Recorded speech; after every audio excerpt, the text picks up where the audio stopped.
Crawls? Mate, I think it's a real opportunity for Trent Robinson this year in the final series to silence his critics. Like, if there's been one criticism of Trent as a coach, it's that he's always been gifted these star-studded rosters.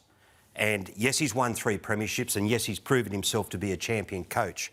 But I think if you look at that roster that we just saw from the Roosters and perhaps match it up against what the Bulldogs are going into a final series, I still think the Roosters have got the roster to win a competition. You do? I do. Okay. When you said the other night you think the Bulldogs can. I think the Roosters have got the cavalry to win a comp. They've just got to go out there and play to their potential, and that's Robbo's job. I think they'll latch on to what they did in last year's final series, guys. In the back end of last year, they had to overcome some adversity with their lineup last year. They'll probably pull belief from what they were able to achieve. I thought it was a pretty big effort.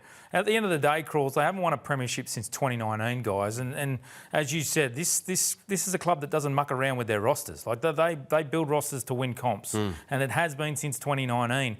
The surprise for me, guys, I think it's a surprise. The fact that Joey Manu wasn't named in the halves, I just felt as though that was that just straightens everything up takes all the questions out for the young rookie Sandon Smith. He hasn't played since round 3.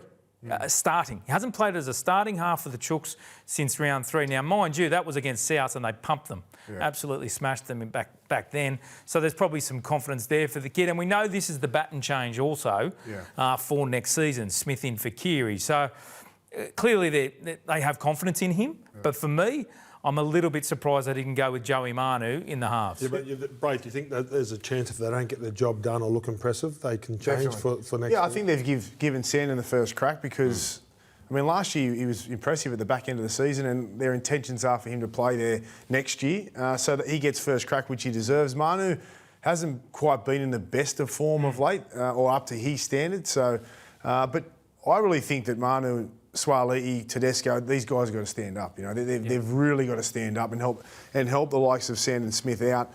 Keary, we all know what Keary can do at his best and what he's done in the past when he's had to in big games.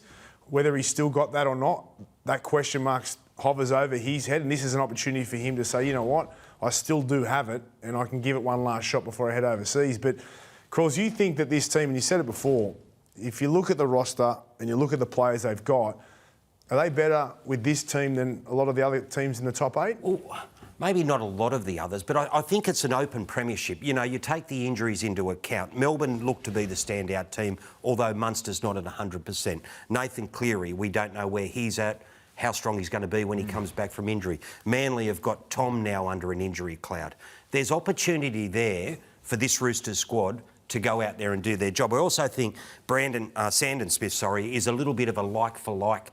He's not Sam Walker, but it's a little bit more of a like for like. If you remember last year when they tried Manu at 6 with Keary, it didn't work. It didn't work. And so that would be just as big a gamble. And Sandon Smith is a guy that they're relying on next year to come in and be Sam's. Yeah, that's a strong roster. Other than Penrith, if they were fully fit and everybody was playing at 100%, that's probably that's equal to the Melbourne Storm. It's strong, and going back to the Bulldogs again, they can beat any team on their day with this roster, and so can the Bulldogs. The challenge for a team like both of them and Manly is doing it for 3 games in a row against the best teams in the competition, you know, without their stars. That's going to be the big challenge. Now, talking of the Roosters' stars, and one of them who did his ACL the other day, Sam Walker, will the Roosters re-sign him, and where does it leave him with all of these contract talks? And the Roosters offering him $1 million, but Sam apparently wanting more. He's not in as strong a position now, obviously, Sam. So what happens now? Oh, clearly not, Braith. And look, significant to this was that only 2 weeks ago, Trent Robinson couldn't have been more matter-of-fact, clear and concise on the fact that the club were putting all negotiations on hold until the end of this final series. And that would have worked both ways.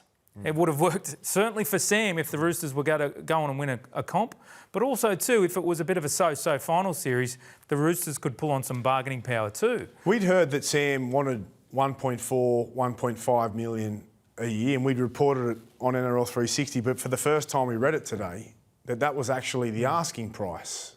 It's incredible. That's incredible. 1.5, some say 1.6.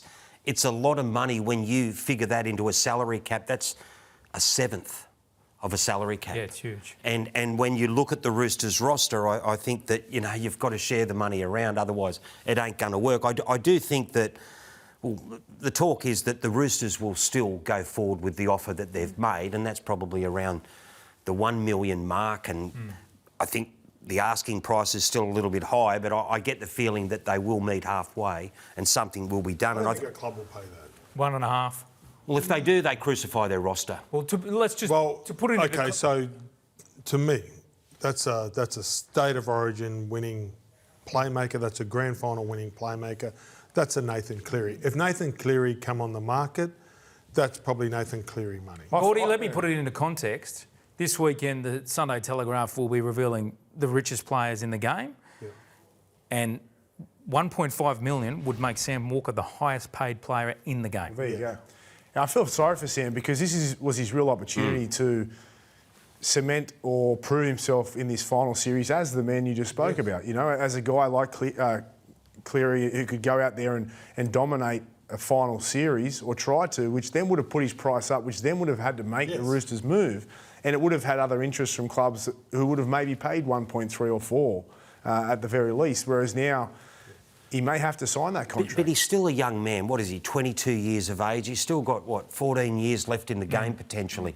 He's got a lifetime to sort all that out. The money will come in time if his performances on the field match it. I think the best thing he could do now would be to strike a deal with the Roosters, take that pressure away from him.